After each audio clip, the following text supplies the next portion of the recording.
Olá, bom dia.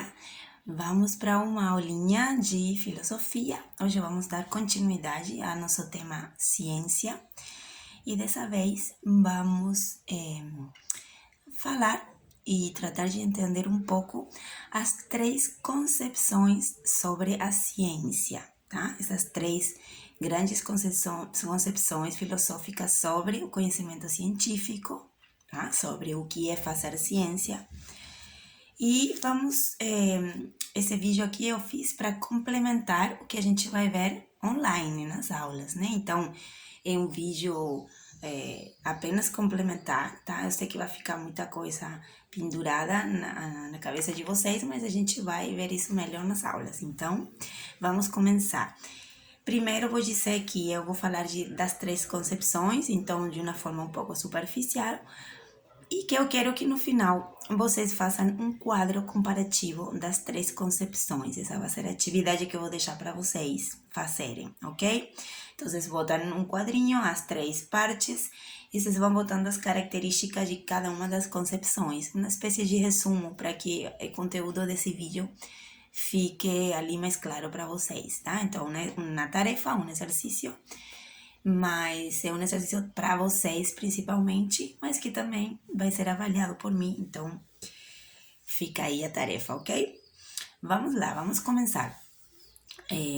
Eu falei para vocês no começo, quando comecei a falar da história um pouco da ciência, de que a gente ia ver essa história paralela, né? Por um lado, a história da ciência em si mesma, né? Do fazer científico, como tem sido, e, por outro lado, a história da reflexão sobre a ciência, ok?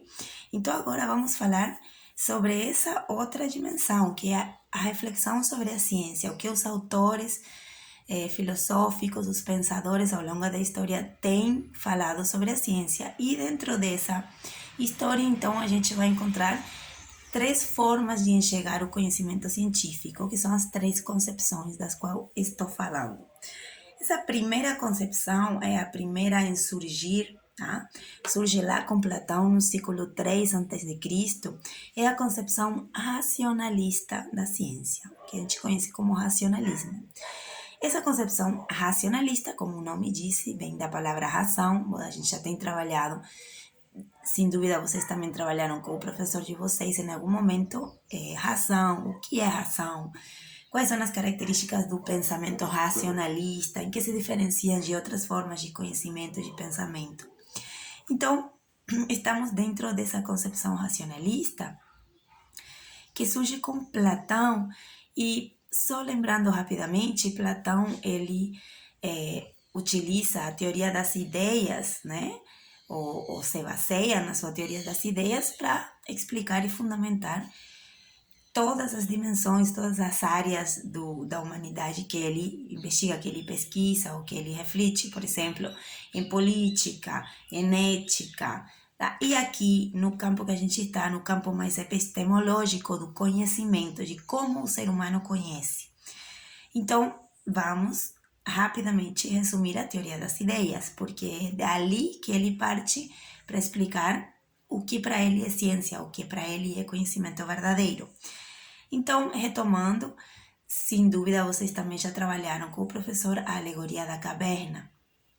A alegoria da caverna é um relato fantasioso que Platão utiliza para explicar sua teoria do conhecimento, como o ser humano conhece. Eu não vou explicar toda a alegoria aqui, simplesmente vou dizer que o relato que fica a partir dessa alegoria é que aquele saber conhecimento material mundano que está dentro da caverna, o conhecimento oferecido pelos sentidos, aquele primeiro conhecimento do mundo que nós temos, o senso comum, a opinião, o que se me mostra pelos sentidos, é para Platão um conhecimento falso, tá? Não é confiável, não acredito naquele conhecimento. Platão dizia que tudo aquilo eram apenas sombras, falsas percepções de um mundo que não é aquele mundo é apenas o que se me aparece. Mas o verdadeiro mundo, o verdadeiro conhecimento está no mundo das ideias. Tá? O mundo das ideias é o mundo ao qual chego graças à utilização da razão. O filósofo é quem acede ao mundo das ideias através da razão, conhece as ideias puras, conhece as formas puras da razão, e essas ideias são o conhecimento verdadeiro. Então, no mundo, eu posso conhecer vários jeitos de uma mesma coisa. Por exemplo, eu posso saber que alguma coisa é justa. Eu posso ver uma atitude justa, uma fala justa, um acontecimento justo. Eu tenho apenas materializações do que será a ideia de justiça. Então, para Platão se valoriza, em primeiro lugar, o conceito, a ideia de justiça, aquela forma pura do que a justiça é em si mesmo, e esse conceito, essa ideia só pode ser atingida a partir da razão, não pela informação dos sentidos, não por enxergar várias coisas justas, certo? Então, essa é aí talvez o principal alicerce do racionalismo.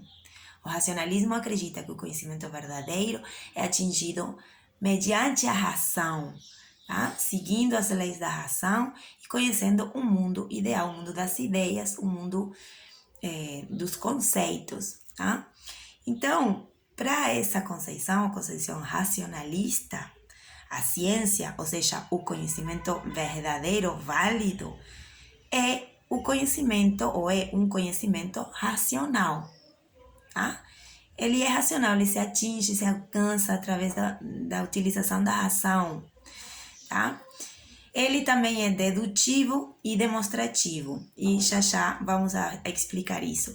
Então, Platão vê, por exemplo, a perfeição ou a ciência perfeita na matemática, na geometria pura, né? Na astronomia pura, nas ciências que utilizam a matemática, o raciocínio lógico, racional. São essas as ciências que vão me dar o conhecimento verdadeiro.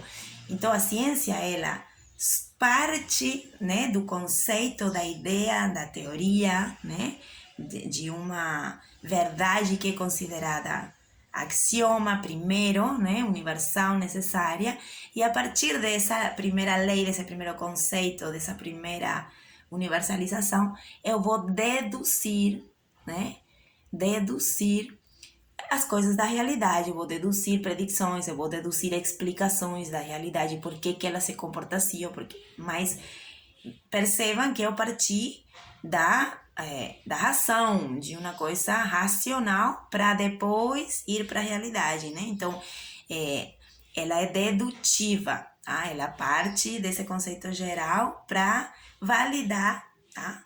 Os casos em particular. Então, segundo essa concepção, a ciência é capaz de provar a verdade necessária e universal dos seus enunciados e resultados, sem deixar nenhuma dúvida, tá? Então, para Platão, a ciência tem que trabalhar com conceitos universais necessários e chegar a demonstrações que são universalmente válidas, que não tem lugar a nenhuma dúvida, exatamente como a matemática se desenvolve, né? Principalmente a matemática primeira, né? A mais pura, lógica. Aquelas disciplinas que prescindem totalmente, né, da informação que vem dos sentidos. O que é ciência, então, para Platão? É uma unidade sistemática. Estou falando para Platão, não, desculpa. O que é ciência para os racionalistas, tá? Porque agora Platão foi só para entender, né, que foi o pai do racionalismo, aquele primeiro pontapé inicial, mas depois dele, vários outros racionalistas chegaram, apareceram. Eu poderia falar de Descartes, por exemplo, que também é um filósofo que provavelmente vocês já ouviram falar. Descartes, ele também é racionalista, ele também duvida da informação dos sentidos para chegar finalmente à conceito cogito ergo sum, né, que significa basicamente que se penso, existo. Então, posso ter certeza da minha existência a partir da intuição intelectual, né, a partir do conhecimento racional irrefutável, né, de que eu estou pensando, de que eu sou uma razão, sou uma substância que pensa. Então, poderia falar de outros racionalistas, mas não é o interesse agora. Vamos falar das conceições em geral. Depois, na aula, a gente vai ver um pouquinho sobre os autores. Então, para o racionalismo em geral, voltando, a ciência é uma unidade sistemática de axiomas, postulados, definições, tá? E demonstrações. Então, essas demonstrações, o que eu falei de que a gente parte do conceito para depois chegar às demonstrações, né? Para chegar a essas explicações, né? Explicar a realidade, explicar os objetos estudados, provar as relações de causalidade que já estavam, né, na razão e que só vou levar à prática porque para o racionalismo a realidade é também racional. Então, se ela é racional, então posso, através da minha razão, conhecer ela e posso, sim, atingir o conhecimento verdadeiro, tá? Então, para os racionalistas, eu posso, através da ciência, do método, que já vamos chegar nele, conhecer a verdade, o conhecimento verdadeiro, ou seja, a total relação, total coincidência entre a realidade e o que a minha razão conhece dela, tá? Isso não está em questionamento para os racionalistas. O que se questiona é a informação dos sentidos, o que vem da empiria, mas não esse conhecimento universal e necessário que eu posso atingir através da razão. O objeto científico, então, o que vai ser estudado, é uma representação racional, uma representação intelectual, certo? Por ser uma representação intelectual, racional, o objeto também tem características de universalidade e de necessariedade, certo? Que se corresponde, como eu falei, à própria realidade, que também é inteligível e também é racional, tá? Então, só para resumir o que a gente estava falando, há uma relação necessária também entre a razão que conhece e o objeto conhecido, tá? Porque o objeto é uma representação racional, intelectual. Então, os experimentos, ou seja, a volta para a empiria, para a praxis, dentro dessa concepção de ciência, eles são realizados apenas para verificar o que racionalmente já sabemos. Tá? Os experimentos, então, têm como um segundo plano, são utilizados apenas para demonstrar o que já foi conhecido racionalmente. Tá? Esse método utilizado pela ciência, segundo essa concepção racionalista, deve ser então um método hipotético dedutivo. Tá? Método hipotético dedutivo. Se define primeiro o objeto de estudo racionalmente, se definem as leis, se definem os axiomas que regem esse objeto de estudo, e a partir dessa universalidade ali, né, desse objeto constituído como universal e necessário, se deduzem, tá? São deduzidas as propriedades, as previsões, as explicações, né, da realidade. Tá? Então, o caminho é da razão para a realidade. Tá? Método hipotético dedutivo, ali uma dedução. É a dedução o método que, segundo os racionalistas, pode me dar o conhecimento verdadeiro, porque é a única forma válida de pensar, de razonar, de raciocinar, ok? Então, racionalistas privilegiam o conhecimento racional, ele é o único capaz de atingir o conhecimento verdadeiro, e é possível atingir o conhecimento verdadeiro porque a realidade é também racional, assim como minha razão, né? Como a forma que eu tenho de aprender ela, ok? No mesmo tempo, praticamente um pouco depois que Platão, surge um outro filósofo que foi aluno de Platão e discípulo de Platão, e que, mesmo sendo discípulo, sempre enfrentou as ideias de Platão, sempre questionou as ideias de Platão, que é o Aristóteles. O Aristóteles, então, é o pai da segunda concepção de ciência que vamos trabalhar, que é a concepção empirista da ciência, tá? Nesta concepção, inspirada então no pensamento de Aristóteles, poderíamos falar que Aristóteles é o primeiro empirista, mas assim como no racionalismo há muitos mais, a ciência é uma interpretação dos fatos baseada em observações e experimentações. Já de cara, então, vemos uma espécie de contradição com o que a gente está vendo no racionalismo. para os empiristas, o conhecimento científico não surge na razão, surge na observação e na experimentação da realidade. Não quer dizer que a razão não tenha a ver com isso, claro. Essa observação e essa experimentação também responde às leis da razão. Mas ela não parte, não surge na razão. Ela surge na observação e na experimentação. O que podemos chamar da empíria, da experiência, da empíria, dali o nome empirismo. Então, essas observações, essas experimentações que os cientistas realizam, é justamente a partir delas que o cientista vai definir seu objeto de estudo. Então, o objeto de estudo agora é definido a partir da observação e da experimentação. Eu defino o meu objeto, ou seja, eu observo a realidade, eu percebo, né, realizo experimentos para aprender mais essa realidade, para perceber melhor essa realidade, e a partir dessas observações e experimentações eu vou dizer, aqui, ó, esse é meu objeto de estudo, é isso que eu vou estudar agora, eu tenho isso a partir da empíria. A empíria me apresentou esse objeto de estudo, certo? E uma vez que tenho esse objeto de estudo, então eu sim vou, a partir de uma indução, que já vamos chegar lá, chegar a leis universais. Então, contrariamente ao que os racionalistas planteavam, eu não parto das leis universais para depois demonstrar o que está na realidade. Eu parto da realidade para, a partir dela e das experimentações com ela, chegar às leis universais. É o caminho inverso, então. Temos ali, então, um outro método, tá? Um método indutivo. São induções que eu vou fazer dos casos particulares observados, das experimentações, às leis universais, tá? Indução. A gente vai ver que o método, então, utilizado pelo empirismo é o método hipotético indutivo. Parte de suposições, né?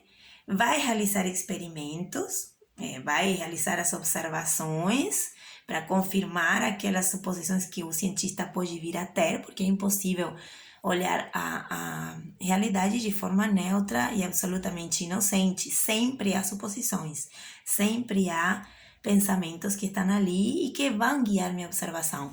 Mas o empirista fala assim, tudo bem, não vamos negar o que é, tem as suposições, mas essas suposições vão ser eliminadas ou comprovadas na observação, na experimentação. Então, eu vou com minhas suposições observar a natureza, ver a natureza, experimentar com ela, e só a partir de ali eu vou poder induzir, tá? Por isso é o método hipotético indutivo, vou poder induzir, é o caminho inverso, as leis universais e necessárias, as previsões, as leis, tudo que conformam uma teoria científica, né?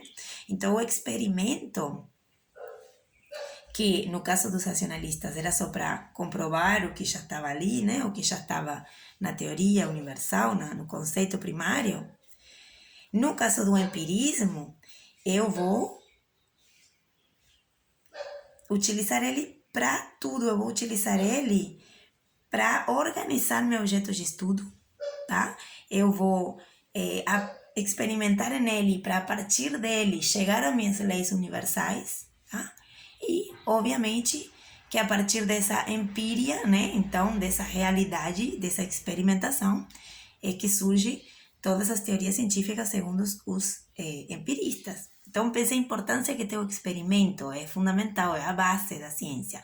Por isso, para os empiristas, os experimentos são altamente rigorosos, tem que ser rigorosos, tem que ser, não é de qualquer jeito que eu vou experimentar, tem uma rigorosidade nas provas, nas experimentações, até nas observações, né?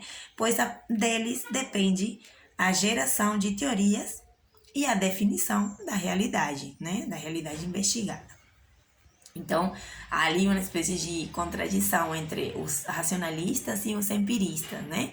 Enquanto um privilegia aquele conhecimento racional, o outro vai partir da empíria, da experiência e da observação para chegar às leis universais, que eram o ponto de partida no racionalismo. Certo? Ali temos então essas duas grandes concepções de ciência. Tem uma terceira concepção de ciência, mas eu acho que o vídeo vai ficar muito comprido. Eu sempre quero ser mais rápida, mas depois eu não consigo. Então, o que vamos fazer, como já estamos com 20 minutos de vídeo, vamos terminar aqui a aula. Vai ficar então para a aula que vem a terceira concepção de ciência, tá? Que é a concepção construtivista da ciência. E vamos deixar então para nossa aula online falar na aula sobre essa terceira concepção. Então, o quadro que eu vou pedir para vocês fazerem vai ficar apenas com duas partes: concepção racionalista, concepção empirista. O exercício não é copiar o que está no livro, porque isso não faz sentido. O exercício é, a partir do que vocês entenderam no vídeo, tentar fazer esse quadro comparativo entre as duas concepções de ciência, tá? Não se preocupem se fica um pouco desorganizado, não se preocupem. Eu vou pedir que vocês enviem essa tarefa para meu e-mail pessoal, porque o IFE ainda não resolveu, eu estou vendo que está demorando muito. Então, eu quero começar a receber, ou pelo menos essa tarefa no meu e-mail pessoal. Se não for muito trabalho, eu agradeço. Eu vou mandar isso por escrito também, mas vocês que assistindo aqui já vão sabendo, então, que a tarefa é essa aí.